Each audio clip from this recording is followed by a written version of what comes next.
Examples of 12.6 हम कर रहे हैं। आज थर्ड डे है। परसों की क्लास में हमने मल्टीप्लिकेशन थ्योरम की थी। कल की क्लास में हमने इंडिपेंडेंट इवेंट्स की थ्योरम्स, रिजल्ट एंड कुछ एग्जाम्पल्स किए थे। And we are on example number 13।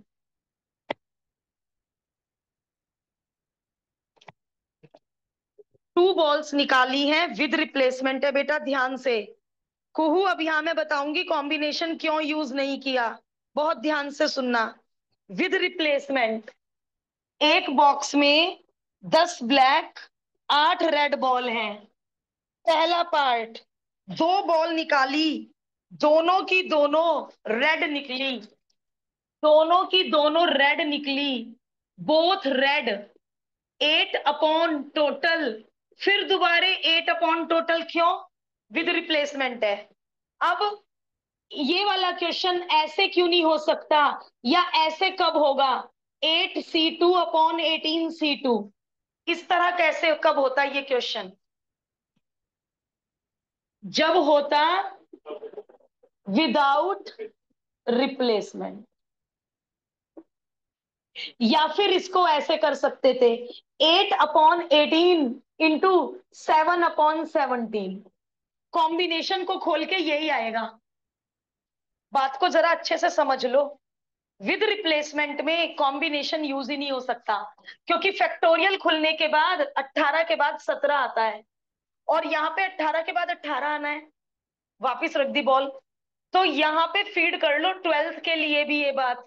मेरा 12th का बच्चा परेशान हो रहा है जो 11th में प्रोबेबिलिटी ठीक से पढ़ के नहीं आया। विद रिप्लेसमेंट में कभी भी गलती से भी कॉम्बिनेशन यूज नहीं हो सकता। अब जैसे पहली ब्लैक दूसरी रेड, पहली ब्लैक एंड दूसरी रेड, ब्लैक हो गई 10/18, रेड तो अभी 8 की 8 ही है ना, वापस रख दी। और यदि ये होता विदाउट रिप्लेसमेंट तो मैं कैसे करती? नहीं, कॉम्बिनेशन यूज ना करती। पहली ब्लैक है ना, पहली ब्लैक है, कॉम्बिनेशन में तो दोनों दोनों केस आ जाते हैं। देखो अभी समझाती हूं मैं, अभी आपको टाइम दूंगी, अभी लिख लेना बेटे। One of them is black and other red, बन गए केस बेटे, केस बन गए। पहली ब्लैक दूसरी रेड, या पहली रेड दूसरी ब्लैक। पहली ब्लैक 10/18, दूसरी रेड 8/18। पहली रेड 8/18, दूसरी ब्लैक 10/18। ये विदाउट रिप्लेसमेंट कैसे हो जाता कॉम्बिनेशन से, और मुझे केसेस क्यों ना बनाने पड़ते? 10C1, 8C1, 18C2, इसमें बेटे दोनों केस हैं। पहली रेड दूसरी ब्लैक प्लस पहली ब्लैक दूसरी रेड प्लस पहली रेड दूसरी ब्लैक, दोनों केस है इसमें। कॉम्बिनेशन का ये कमाल है कि इसमें केसेस नहीं बनाने पड़ते, ऑटोमेटिकली इसमें दोनों केसेस होते हैं। यदि क्वेश्चन होता विद आउट रिप्लेसमेंट, और यदि क्वेश्चन है विद रिप्लेसमेंट, तो विद रिप्लेसमेंट में तो आप गलती से भी कॉम्बिनेशन यूज, अच्छा इसे बिना कॉम्बिनेशन के करवाना, और करवाओ जरा, मैं देखना चाहती हूँ। विदाउट रिप्लेसमेंट बिना कॉम्बिनेशन के करवाओ। बोलो बोलो, पहली ब्लैक की बोलो। Black and red, red and black, पहली ब्लैक की बोलो। Black, black, red, very good. या पहली रेड 8/18, दूसरी रेड, बेटा रेड, पहली रेड दूसरी ब्लैक, ब्लैक तो भी 10 की 10 ही है ना, नीचे एक कम हो गई 17। तुम घर जाके या अभी टाइम निकाल के इस कॉम्बिनेशन को सॉल्व करना, सेम आंसर आएगा। इस कॉम्बिनेशन में दोनों केस हैं, लेकिन यहां दोनों केस नहीं लेने। यहां जबरदस्ती पहली ब्लैक ही लेनी और दूसरी रेड ही लेनी। यहां फर्स्ट और सेकंड नहीं है, वन और अदर है। वन और अदर यानी कोई भी एक ब्लैक हो सकती है, कोई भी एक रेड हो सकती है। तो एग्जाम्पल 13 थोड़ा टाइम कंज्यूमिंग था, इसलिए मैंने ये कल वाली क्लास में नहीं लिया। मैं इसमें विद रिप्लेसमेंट, विदाउट रिप्लेसमेंट और कॉम्बिनेशन, ये सब चीजें क्लियर करना चाह रही थी। कर हम पहले भी चुके हैं प्रोबेबिलिटी में ये सारी चीजें क्लियर। तो मुझे थोड़ा सा एग्जाम्पल 13 को और डीप जाके समझाना था। तो आई होप अब शायद आप लोग 12th में जाके और 11th में रहकर ये कॉमन गलतियां ना करें। बच्चे विद रिप्लेसमेंट में भी कॉम्बिनेशन लगा देते हैं, यहाँ पे केसेस नहीं बनाते, केवल एक केस कर देते हैं, ब्लैक एंड रेड का केसेस नहीं बनाते। कुछ को यही नहीं पता इस कॉम्बिनेशन में दोनों केसेस हैं। आप अपनी तसल्ली के लिए इस कॉम्बिनेशन को खोल के देखना, इसका डबल आ जाएगा। तसल्ली के लिए, अपने मन की तसल्ली के लिए। चलो अब आप अपना टाइम लेके कॉपी कर लो, बिना देखे कर लो, कैसे भी करो। क्वेश्चन इंपॉर्टेंट है, टीचर्स दे देते हैं ये क्वेश्चन।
मेरी एक बात ध्यान नोट कर लो कि क्वेश्चन में विद रिप्लेसमेंट और विदाउट रिप्लेसमेंट पे अंडरलाइन कर लेना क्वेश्चन पढ़ते ही, क्योंकि ये बहुत बड़ा मैटर है, with replacement without replacement.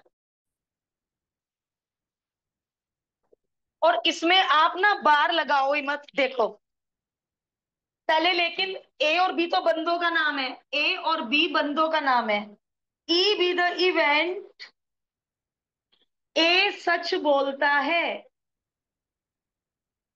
F be the event, B बंदा सच बोलता है।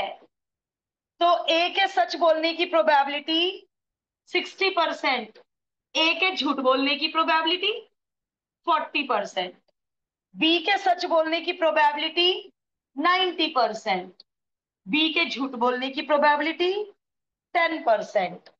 बताइए, प्रोबेबिलिटी को परसेंट में देना है। In what percent of cases are they likely to contradict each other, contradict each other. तो हम यहाँ पे रिक्वायर्ड प्रोबेबिलिटी लिख के डायरेक्ट कर दो। ई बोल रहा है सच, ई का मतलब कैपिटल ए बंदा सच बोल रहा है, बी झूठ बोल रहा है, या अब की बार ए सच बोल रहा, अब की बार ए झूठ बोल रहा है तो बी सच बोल रहा है, कॉन्ट्राडिक्ट ईच अदर। बस ये सॉल्व कर लो, आ गया आंसर। एंड मल्टीप्लाई क्यों लगाया, एंड ए सच बोल रहा है, एंड अब देखो आन्या, बी क्वेश्चन में इसको इंटरसेक्शन से रिप्रेजेंट कर रखा है, इसको क्वेश्चन में ऐसे रिप्रेजेंट कर रखा है, और यहाँ इंटरसेक्शन हटा के इंटू लगा दिया। ये इंडिपेंडेंट इवेंट्स की थ्योरम है, ये हमने कल पढ़ी थी, देखिए रिकॉर्डिंग। तो आपको लग रहा था कि आप बीच में जाके समझ पाओगे प्रोबेबिलिटी। चलो करिए बाकी लोग। ये होता है इंडिपेंडेंट इवेंट अन्य। यदि ऐसे, लेकिन बहुत सारी क्लासेस छूट गई तुम्हारी ना, इससे प्रीवियस भी तो छूट गई है एक्सरसाइज। चलो देखना, ये इंडिपेंडेंट इवेंट्स की थ्योरम है। यदि ए इंटरसेक्शन बी की प्रोबेबिलिटी इनका मल्टीप्लाई ये दोनों इक्वल हो जाए तो ए और बी को इंडिपेंडेंट इवेंट्स कहते हैं, है ना। तो इसलिए इन्होंने इंटरसेक्शन को और हाँ, थ्योरम क्या है, ए और बी इंडिपेंडेंट है तो ए बार एंड बी भी इंडिपेंडेंट होंगे, ए एंड बी बार भी इंडिपेंडेंट होंगे, ए बार एंड बी बार भी इंडिपेंडेंट होंगे। कल हमने इन सारी थ्योरम्स के प्रूफ भी किए कि ऐसा कैसे, केवल ए और बी इंडिपेंडेंट है तो ये पेयर भी इंडिपेंडेंट होंगे। तो हमने इन सब के प्रूफ भी कर रखे हैं, एमएल अग्रवाल में भी है, एक्स्ट्रा नहीं कर रखे हैं। अभी तो आप इसको कॉन्ट्राडिक्ट से समझ जाओ, ए झूठ बोल रहा है और वो जो थियोरिटिकल है उसे पढ़ लो। बी की बात का वजन ज्यादा क्यों होगा, क्योंकि वो ज्यादा परसेंट केसेस में सच बोल रहा है, तो उसकी बातों का वजन ज्यादा होगा।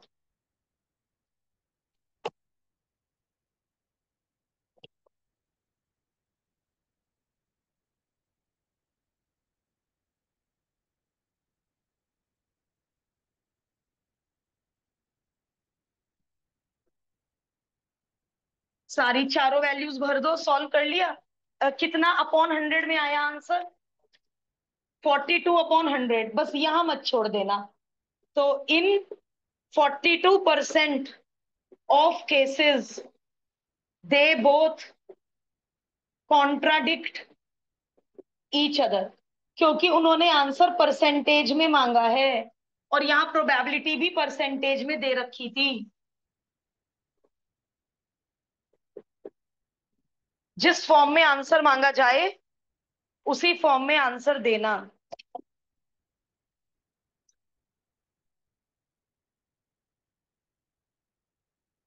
अरे 15 तो 12th के बोर्ड में नंबर ऑफ टाइम्स आया है, नंबर ऑफ टाइम्स, इतना इंपॉर्टेंट है।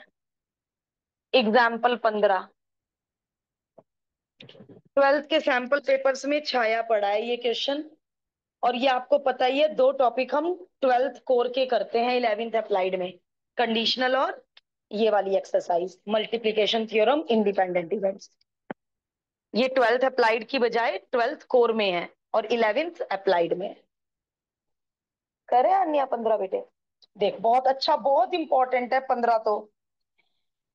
कैपिटल ए, लो इंडिपेंडेंटली वर्ड आ गया वही क्वेश्चन में, यानी प्रॉब्लम सॉल्व करना एक दूसरे पे निर्भर नहीं करता। ऐसा नहीं है बी ने प्रॉब्लम सॉल्व कर ली तो ए भी सॉल्व कर ही लेगा, दोनों इंडिपेंडेंट है।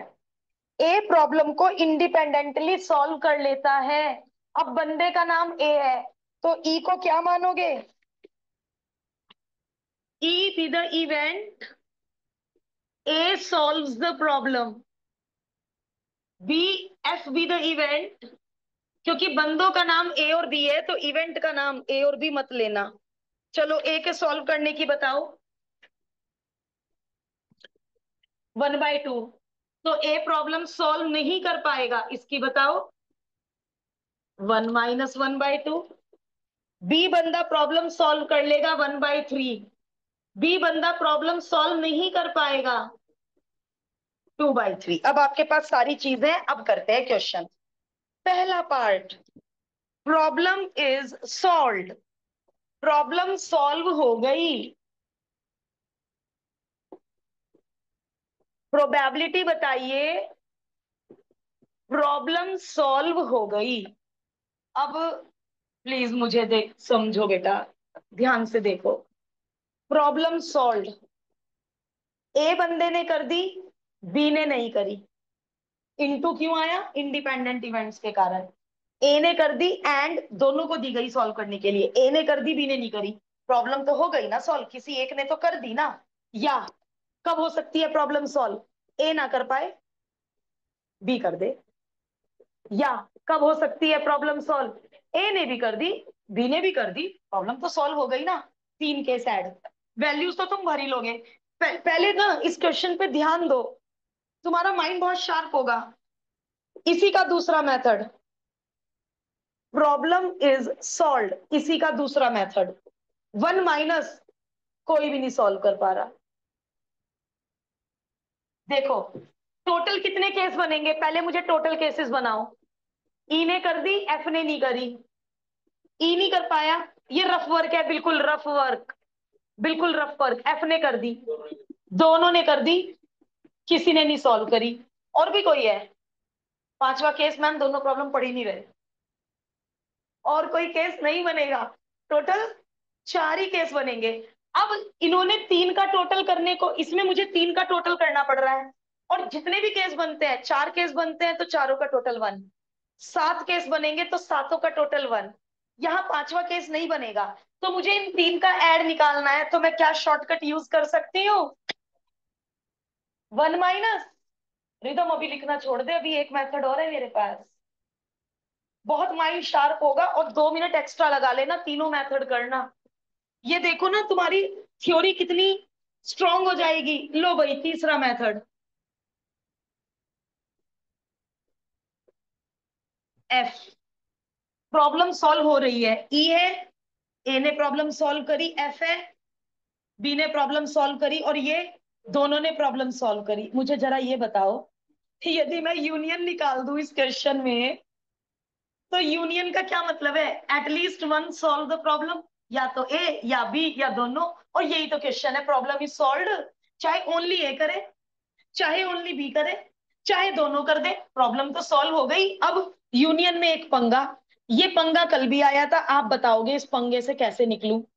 ये यूनियन का फॉर्मूला है, पीई 1/2, पीएफ 1/3। इंटरसेक्शन क्वेश्चन में है नहीं।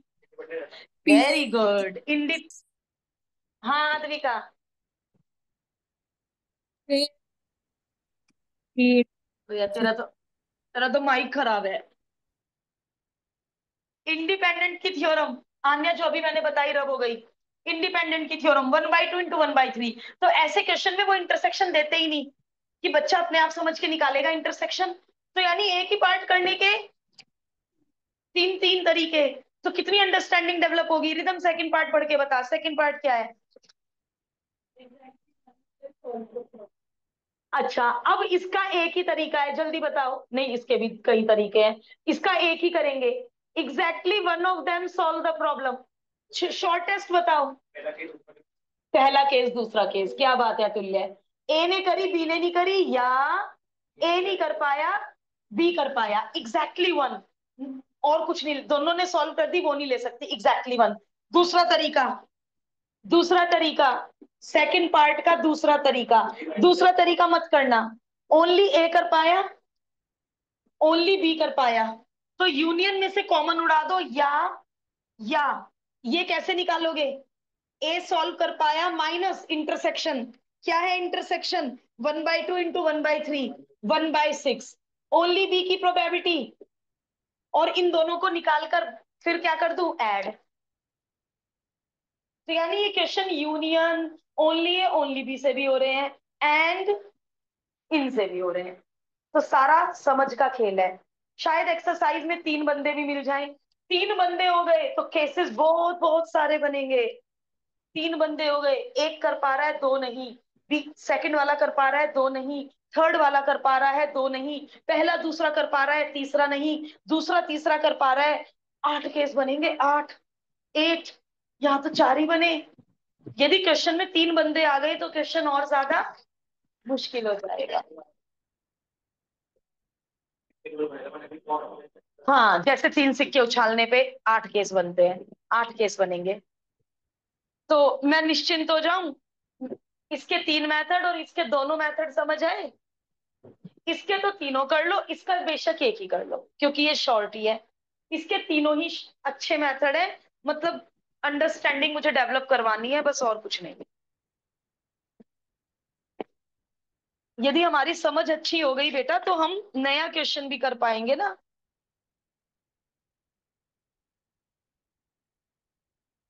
अंडरस्टैंडिंग शार्प हो जाए हमारी।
जिन्हें 15 समझ में आया है उन्हें 16 बहुत अच्छे से समझ आएगा। A can hit the target 4 times in 5 shot. मतलब ए के टारगेट हिट करने की प्रोबेबिलिटी 4/5, टारगेट मिस करने की प्रोबेबिलिटी 1/5, बी के टारगेट को हिट करने की प्रोबेबिलिटी 3/4, टारगेट मिस करने की प्रोबेबिलिटी 1 - 3/4। और अच्छा ई एफ जी लेना पड़ेगा मुझे, या E1 E2 E3 ले लेती। तीसरा बंदा सी, उसके हिट करने की probability twice in 3 shot, hit ना करने की, मिस करने की प्रोबेबिलिटी 1/3। तीनों ने वॉली को फायर किया, मतलब वॉलीबॉल थ्रो की। इसकी क्या प्रोबेबिलिटी है? कम से कम 2 हिट कर देंगे। हिट द शॉट, कम से कम 2। कितने केस ऐड करूं? कितने केस ऐड करूं? 4 केस ऐड होंगे। 1 - मेथड क्यों नहीं लगेगा? टोटल 8 केस हैं, 3 बंदे हैं तो टोटल 8 केस हैं। 4 ऐड करने हैं। अरे 1 - तो कब लगाऊंगी? 6 ऐड करने होते तो 1 में से रिमेनिंग 2 घटा देती। 7 ऐड करने होते तो 1 में से रिमेनिंग 8 घटा देती। 4 ऐड करने हैं तो 1 में से बचे हुए 4 घटाना बहुत बड़ी बेवकूफी। तो इसलिए इसमें 1 - मेथड बिल्कुल भी अप्रोप्रिएट। चलो मैं क्वेश्चन चेंज कर रही हूं। At least one hit the target, at least one hit the target.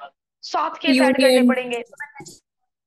हाँ, या तो यूनियन कर सकते हैं बेटा, या 1 - कोई भी हिट ना करे। यूनियन वाला देख कितना लंबा पड़ेगा बेटा।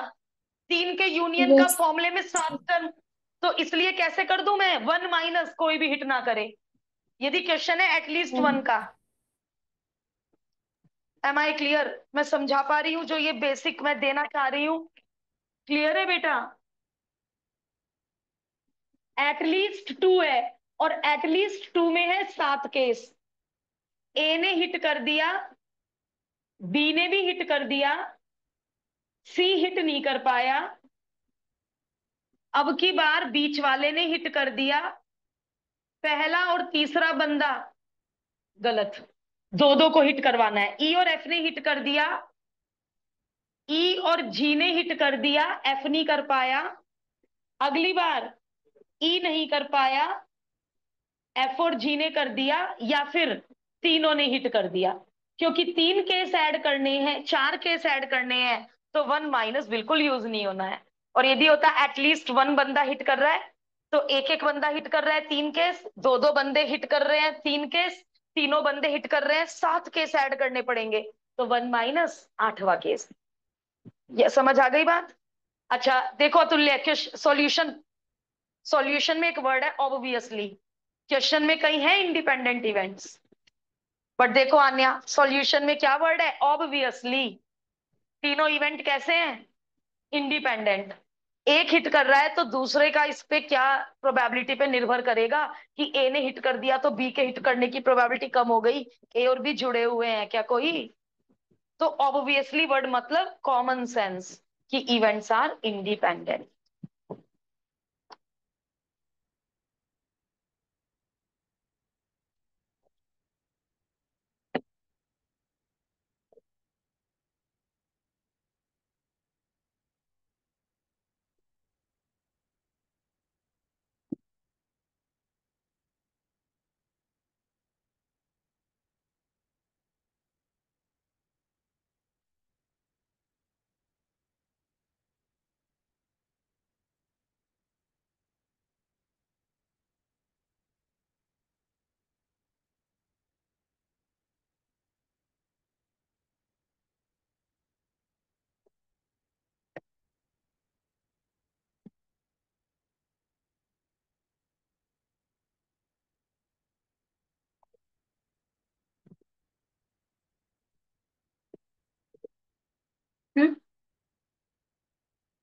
ए और बी बना दो बस। और यदि बंदे का नाम ए है, हाँ,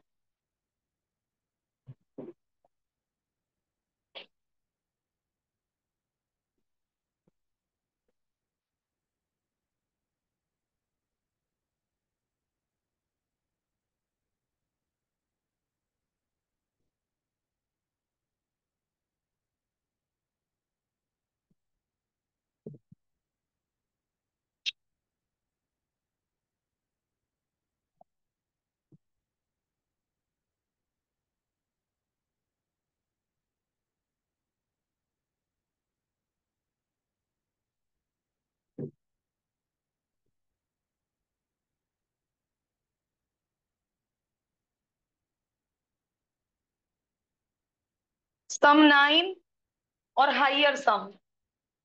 ए ने थ्रो किया तो सम 9 आया। 4 5 5 4 6 3 3 6। हाइयर सम यानी 10 ले लूं। 4 6 6 4 5 5। 11 ले लूं। 5 6 6 5 और सम 12 ले लूं। इनमें कुछ कॉमन ही नहीं है, तो यानी इंटरसेक्शन की प्रोबेबिलिटी 0। तो यानी इसमें क्या कहना चाहिए, इंडिपेंडेंट क्यों है? इंडिपेंडेंट, वो सम 9 फेंक रहा है और ये हायर देन, कुछ कॉमन होने के चांस ही नहीं है। कुछ कॉमन होने का चांस ही नहीं है। हुँ? क्या कह रहे?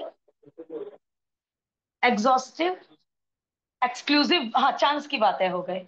यस। लेकिन क्वेश्चन की लैंग्वेज देखना है, 1 मिनट। क्वेश्चन की लैंग्वेज है, find the probability A get a sum of 9।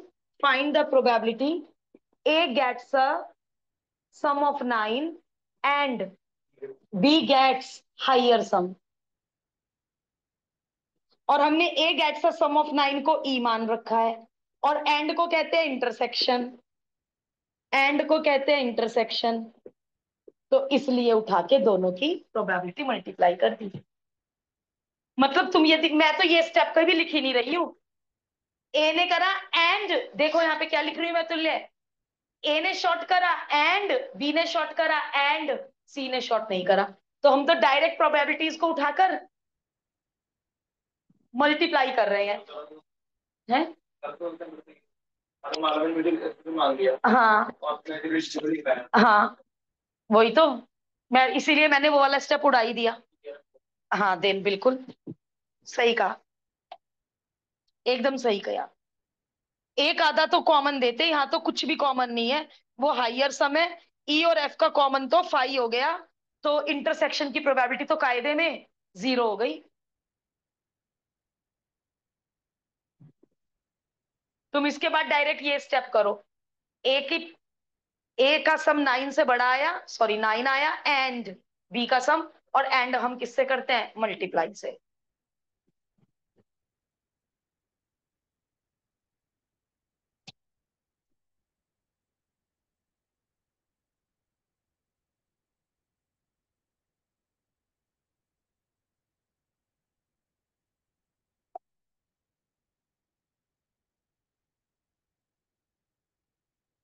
सही कह रहे हो, क्वेश्चन की फॉर्मेशन में गड़बड़ है।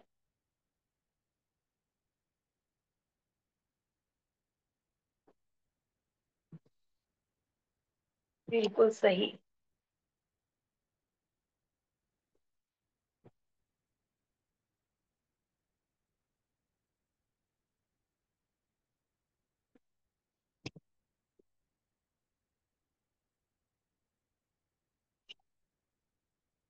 कैपिटल एस एग्जाम में बना लेना, कैपिटल एस रहने दो, 36 आउटकम बनाने को रहने दो। 18 समझाने में टाइम भी लगेगा, and 18 is very very very important. रोजमर्रा की जिंदगी से रिलेटेड क्वेश्चन है, बहुत इंपॉर्टेंट क्वेश्चन है 18।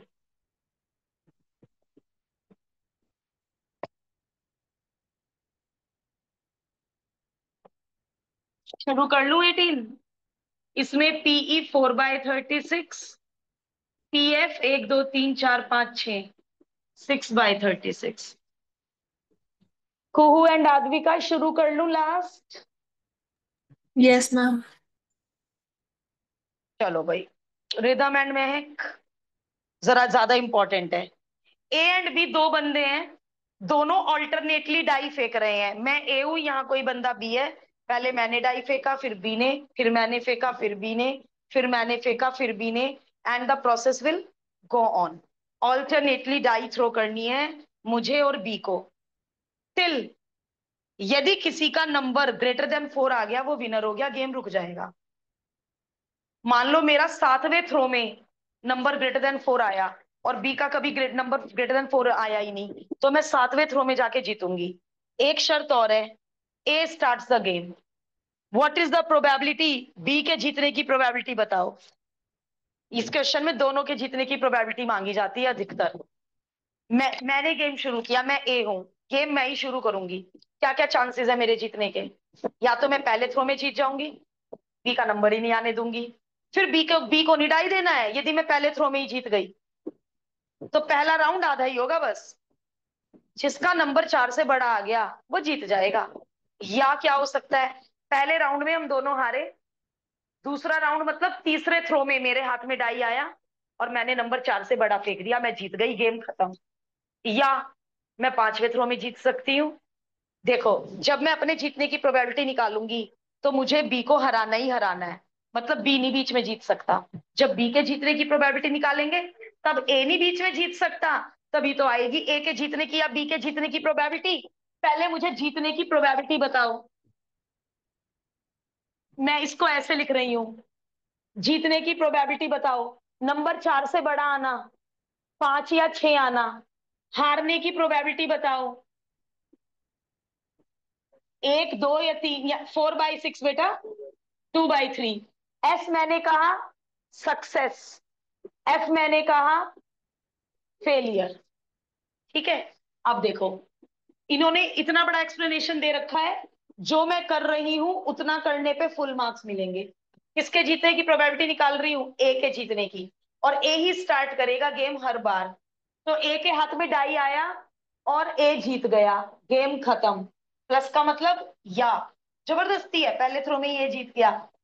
सारी पॉसिबिलिटी का एडिशन लेना है। या क्या हुआ होगा, ए फेल हो गया, बी भी फेल हो गया, मैंने ही ये अब दोबारा से शुरू हो गया गेम। या मतलब, या क्या हुआ होगा, पहले राउंड में दोनों हार गए होंगे, दूसरे राउंड में ए जीत गया, गेम खत्म। या पहले राउंड में दोनों हार गए, दूसरे राउंड में दोनों हार गए। पीएफ पीएफ 4 बार क्यों आया, पहले राउंड में दोनों हार गए, फर्स्ट थ्रो सेकंड थ्रो, दूसरा राउंड तीसरा थ्रो चौथे थ्रो में दोनों हार गए, फिर मेरे हाथ में डाई आ गया पांचवें थ्रो में, और मैं और ए जीत गया। एंड ये प्रोसीजर कभी खत्म होगा ही नहीं।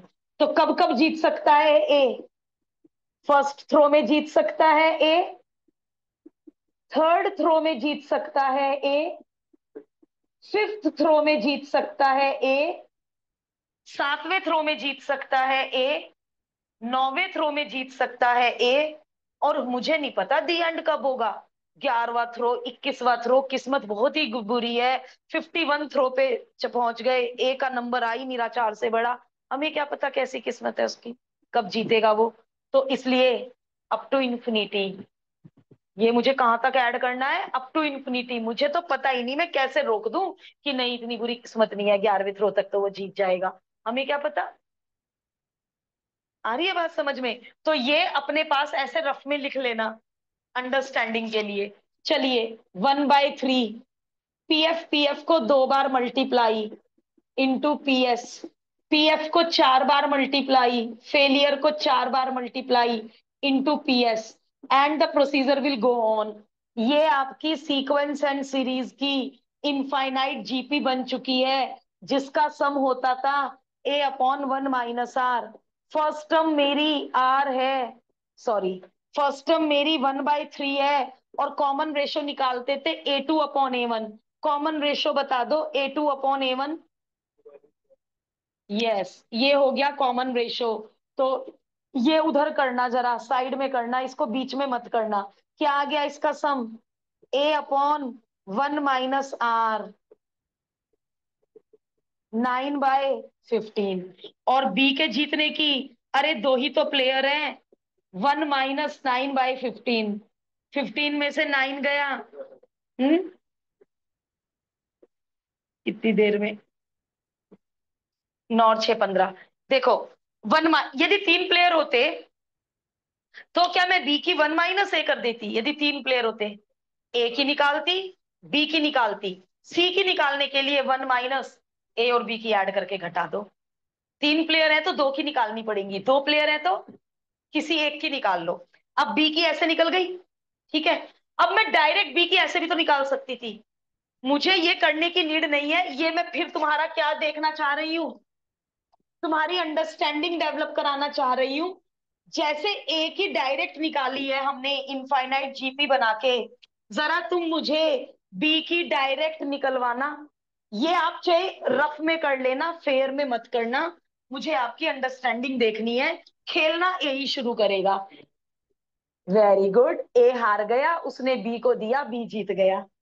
तो यानी बी जीतेगा या तो सेकंड थ्रो में, या चौथे थ्रो में, या छठे थ्रो में, एंड सो ऑन। सो में लग रहा है, सो ऑन। चलो क्या हुआ होगा? पहले राउंड में दोनों हार गए, ए के पास चला गया बेचारा, ए भी हार गया, बी जीत गया। या पहले राउंड में दोनों हार गए, दूसरे राउंड में दोनों हार गए, तीसरा राउंड शुरू हो गया, ए हार गया, बी जीत गया तीसरे राउंड में, and the procedure will go on. Failure 2/3, success 1/3। Failure 3 bar, success 1 bar. 1 2 3 4 5। Failure 5 bar, success 1 bar, and so on. First term 2/9, common ratio this upon this, common ratio 4/9, 2/9 into 9/5, 2/5, 2/5 ही आ रहा है। 3 2 जा 6, 3 5 जा 15। क्या सिखाना चाहा मैंने इससे? कि आपको ये समझ में आ जाए डायरेक्ट बी की कैसे मान लो 3 बंदे होते, तो मुझे ए की भी जीपी से निकालनी पड़ती, बी की भी जीपी से निकालनी पड़ती, सी में ही तो लगाती वन माइनस मेथड। तो बस मुझे अंडरस्टैंडिंग डेवलप करनी है और कुछ नहीं। हम इतना लंबा एग्जाम में नहीं करेंगे। या तो बी के जीतने की ए की निकाल के वन माइनस, उन्होंने क्वेश्चन क्या है, बी के जीतने की निकालो, तो ऐसे भी तो निकाल सकता था राइटर। राइटर ने ऐसे निकाली, पहले ए की निकाली फिर वन में से घटाई। ओ भाई, जब दोनों के जीतने की मांगी नहीं, केवल बी के जीतने की मांगी है, तो हम केवल ये काम भी तो करके आ सकते थे। Got my point? ये साइड में बता तो दिया। ना ना ना ना, नहीं नहीं नहीं, वो बस यहाँ साइड में बता दिया, अंडरस्टूड है। कह तो दिया ये इनफाइनाइट जीपी है, प्रूव करके दिखाने की नीड नहीं है, क्योंकि ये चैप्टर सीक्वेंस एंड सीरीज नहीं है बेटा। हम बाहर का फॉर्मूला यूज कर रहे हैं, तो हमने बता दिया राइटर को साइड में कि भाई ये इनफाइनाइट जीपी से ऐड कर रहे हैं हम, और इसकी फर्स्ट टर्म ये है, कॉमन रेशो ये है। इतना डीप नहीं जाना कि साबित भी करो ये जीपी है, नहीं। मेरा पॉइंट आया समझ में? काश 3 बंदों का क्वेश्चन एक्सरसाइज में मिल जाए, जिससे हम 3 बंदे खेल रहे हैं तो उसमें भी। चलो 3 बंदे खेल रहे हैं तो क्या कैसे जिताओगे ए को? ए के हाथ में आया, ए जीत गया। फिर ए हारा, बी हारेगा, सी हारेगा, फिर ए जीतेगा, है ना? तो यदि 3 बंदे आएंगे तो बना लोगे 3 बंदों का भी? चलो करो। इन्होंने बहुत ज्यादा डिस्क्रिप्टिव वे में, इन्होंने हर राउंड का अलग अलग निकाला है। इन्होंने पहले राउंड का अलग निकाला है, देखो बुक में। सेकंड राउंड ये अलग निकाला है, ये अलग निकाला है, फिर लास्ट में इन्हें ऐड किया है। तो जो डिस्क्रिप्शन बोर्ड पे है पूरे से पूरे मिलेंगे। बस मैंने बता दिया, S for success, F for failure.